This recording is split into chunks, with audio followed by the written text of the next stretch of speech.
11th of August. This happened on the 3rd and 4th of August, and this is what my yard looks like now. While I'm showing you, I'll show you how I label my plants against fences. So my Ochroma copped the hiding, but still okay. As you can see, got seed pods all over the place, up there as well. But this is my labelling. Basically, it's on a piece of paper, printed out and then laminated, pinned up against the fence. Each of my plants, along this section anyway, all have their names. As you can see, plants completely destroyed.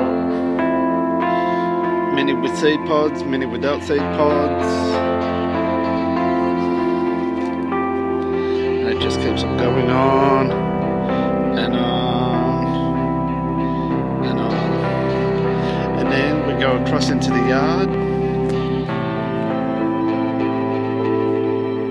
That's Zygobion, Ecuadorian pink, Dr. Seuss, which I'm going to cut back really hard.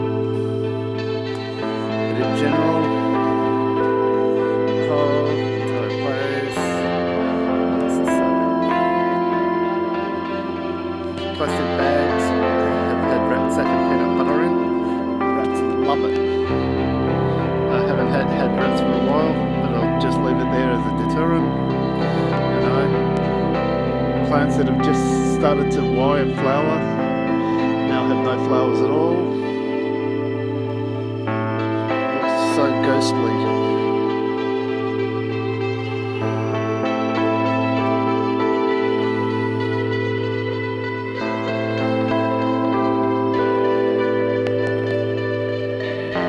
That is giants. Still, the leaves are sitting there. They've been rained on.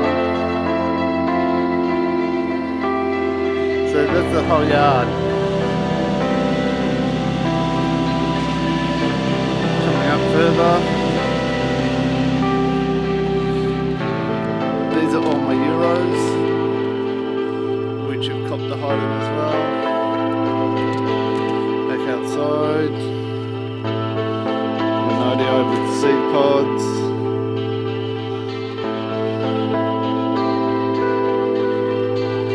Butter bomb. Also took the hiding. Got pushed over. But as you can see from the last video, I had a laneway in the middle. Now you can see everything's pushed over to the left side.